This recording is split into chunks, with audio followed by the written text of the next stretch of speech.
안녕하세요. 반갑습니다. 매일 아침 9시에 요정 이은경입니다. 네. 왜 저래? 막 그러시죠? 네. 한번 웃으시라고 말씀드린 거고요. 운동하셨나요? 네. 운동, 독서, 칭찬.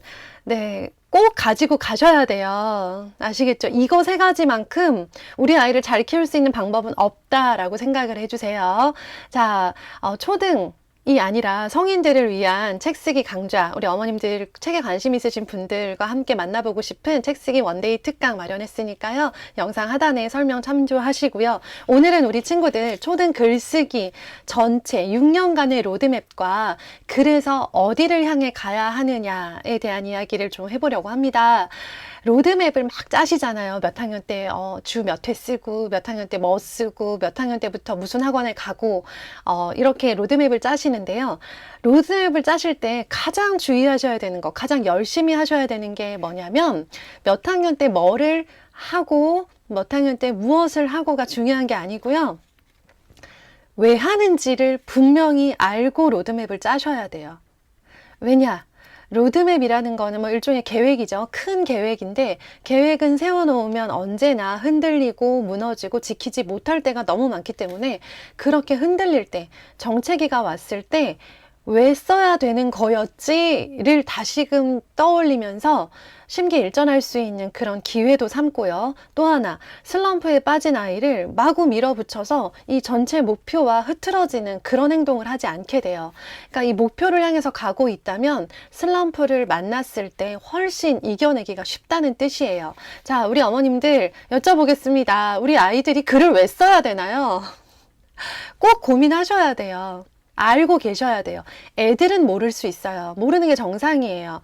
애들은 모르고 부모님이 쓰라니까 쓰는 건데, 선생님이 쓰라니까 쓰는 건데, 우리는 왜 글쓰기 교육에 관심이 있는지, 왜 집중하는지를 아는 상태에서 가르쳐야 합니다. 두 가지 목표가 있습니다. 단기 목표와 장기 목표가 있는데요. 첫 번째 단기 목표는 당장 중학교 1학년 수행평가입니다. 가장 가까이 닥친 일이면서 가장 큰 일이에요.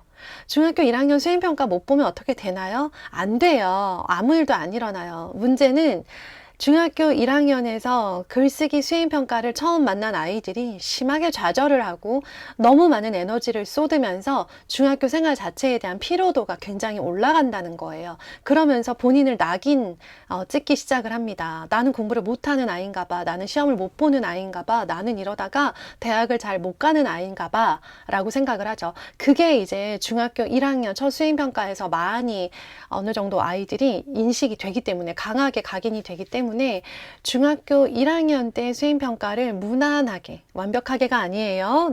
망하지 않기 위함을 초등 글쓰기의 첫 번째 목표로 삼으세요. 그럼 초등에서는 글을 못 써도 되나요? 네, 못 써도 돼요. 초등에서 글을 못 쓴 것 때문에 정말 아이한테 어떤 눈에 보이는 어떤 다른 점이 생기지 않아요. 초등에서도 서술형 평가, 논술형 평가, 또 수행 평가에서도 글쓰기 평가 있습니다.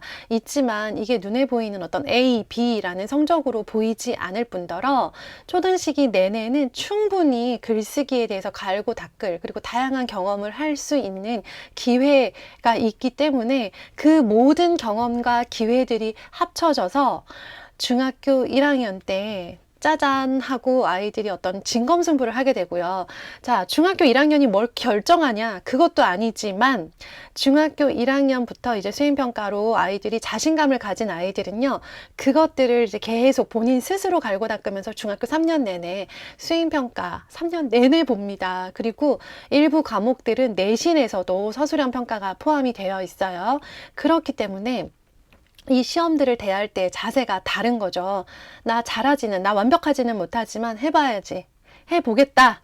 준비하면 준비한 만큼 답지를 쓸 수 있는구나 라고 생각이 되죠. 실제로 이제 중등 거의 모든 교과목들은 수행평가가 쓰기 형태로 이루어져 있고 중학교 3학년 수행평가의 경험이 중요한 이유는 이것을 가지고 아이의 대학 입시가 결정되기 때문이 아니에요. 중학교 3년의 성적은 뭐 이제 하나고 정도 가는 아이들, 그 친구들한테 한 문제 한 문제가 소중한 거고요. 대부분의 친구들, 저희 아이를 포함한 대부분의 아이들은 중학교 3년 동안 봤던 어떤 시험의 성적 때문에 어떻게 되지 않습니다. 그런데 중요한 거, 중학교 3년 동안 우리 아이가 했던 모든 평가의 경험들은 마치 데자뷰처럼 고등학교 3년 동안 반복이 될 예정이에요. 그것도 더 긴 분량의 글을 읽고 더 긴 글을 써야 되고, 더 복잡한 글을 읽고 더 복잡한 글을 써야 됩니다. 그러니까 이제 심화 버전인 거죠. 중학교 3학년이 기본서, 수학 기본 문제집이었다면 고등학교 3학년의 평가는 심화 문제집, 응용 문제집, 사고력, 최상위 이 정도 난이도로 올라간다 라고 생각을 한다면, 중학교 3년 동안 아이가 의욕을 가지고 모든 평가에 적극적으로 임하는 것은, 그런 태도 자체는 너무나도 훌륭하고 중요한 것이고요. 그런 태도를 만들어 주기 위해서 초등 6년 동안 갈고 닦아보자 라는 겁니다. 그러니까 고등부터 내려오니까 이해가 되시죠? 그래서요, 이게 단기 목표예요. 중학교 수행평가를 무난하게 자신감 있게 적극적으로 해내는 아이가 되기 위해서 초등에서 갈고 닦자라는 거고요. 그 다음 장기 목표도 있습니다. 글을 잘 쓰면 장기적으로 이 아이 인생 전체에 어떤 영향을 미칠까? 먹고 살기가 훨씬 편해집니다. 우리 부모님들 아이들 공부 왜 시키세요? 라고 여쭤보면 아이가 먹고 살아야죠 하시거든요. 네, 그럼 이제 먹고는 살아요. 뭘 해도 먹고는 삽니다. 그쵸? 정말로 이렇게 건강하고 보통의 교육을 받은 아이들이 일할 곳이 없어서 혹은 아무것도 하지 못해서 먹고 살지 못하는 일은 거의 없어요. 뭐가 됐든 아이들 다 먹고 살고 있습니다. 20대 청년들 보세요. 근데 똑같이 먹고 살기 위해서 노력을 하면서 살아가는데, 글을 잘 쓰는 경우에는 업무에서 훨씬 탁월한 능력, 그리고 탁월한 위치, 유리한 위치를 차지할 수밖에 없기 때문에 먹고 살기가 훨씬 편하고 유리합니다. 점점 더 모든 업무들이 글자, 글씨, 글을 위주로, 텍스트 위주로 돌아가고 있어요. 지금 우리가 뭔가 영상의 시대라고 생각을 하시는데요. 그거는 취미의 영역, 그리고 또 하나의 영역인 거고요. 그 영상을 만들기 위해서는요, 기획서가 필요하고, 기획서 안에는 다 글입니다. 최근에 이제 일부 대기업을 중심으로 파워포인트 있잖아요. 우리 기획안 발표할 때 주로 PPT에 막 도표와 그래프 같은 것들, 현란한 그림과 막 이런 것들로 넣었는데, 그걸 아예 다 폐지하는 움직임이 커지고 있습니다. 텍스트로 설명하라. 이것을.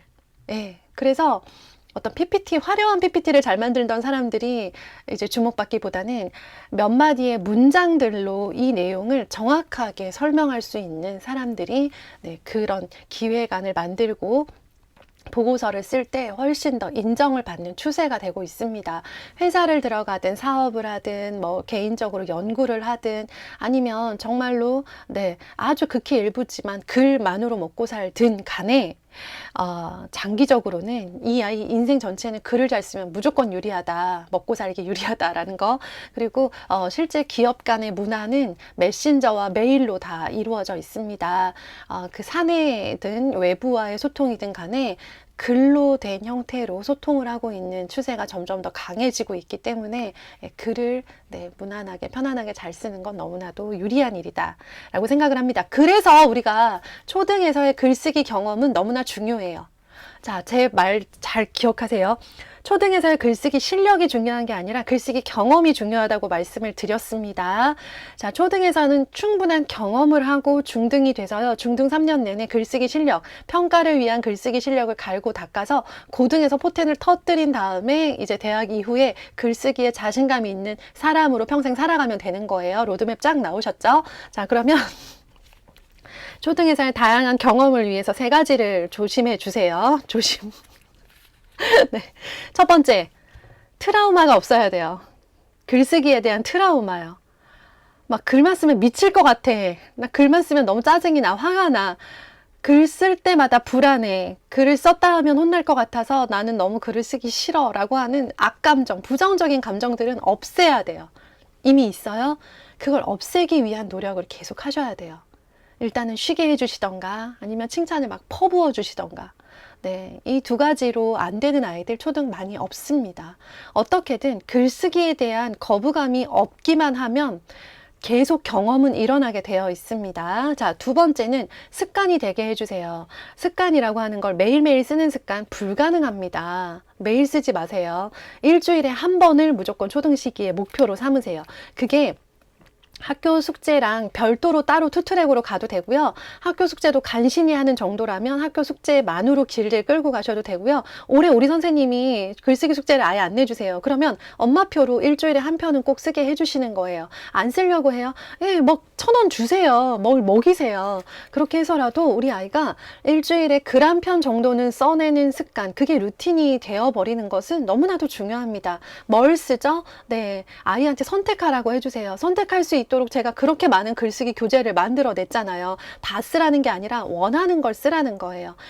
뭐가 됐든 원하는 종류의 글쓰기를 꾸준히 쓰면요, 이 글이 내 몸이 되고 이 몸이 된 내 글은 성장하지 않을 수 없습니다. 그냥 무조건 발전한다라고 생각을 하시면 돼요. 그렇게 습관을 이어가다 보면 결국 세 번째, 만만해집니다. 글은 결코 만만한 일이 아니에요. 우리가 하는 활동 중에서 거의 최고 난이도를 가진 게 글쓰기입니다. 그런 글이 만만해지는 거예요. 왜? 써도 안 혼나고 써도 재미있으니까. 쓰면 재미있고 안 혼나요. 그러면 이건 만만한 게 되는 거예요. 만만하게 만드는 걸 최종 목표로 삼으세요. 글? 쓰지 뭐. 이렇게 돼야 돼요. 쓸게. 엄마 글쓰기 너무 재밌어요. 이런 애는 없어요. 저도 안 재밌어요. 근데 쓰지 뭐. 이거예요. 이 정도 수준이다. 우리 애가 잘 쓰지는 않고 계속 맞춤법 틀리고 막 분량도 아직 그런데 글을 쓰자라고 하면 알았어. 이렇게 됐다. 이거 성공하신 거예요. 그런 다음에 갈고 닦는 거예요. 언제? 중등 때.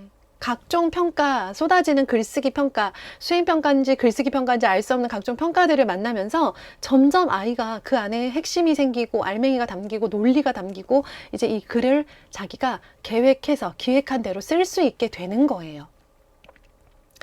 그래서 주의하실 점, 내버려 두면 이렇게 트라우마 없이 습관이 되어서 만만하게 계속 쓰는 아이를 그냥 계속 쓰도록만 독려를 해주면 자연스럽게 해결되는 문제들에는 집착하지 마세요.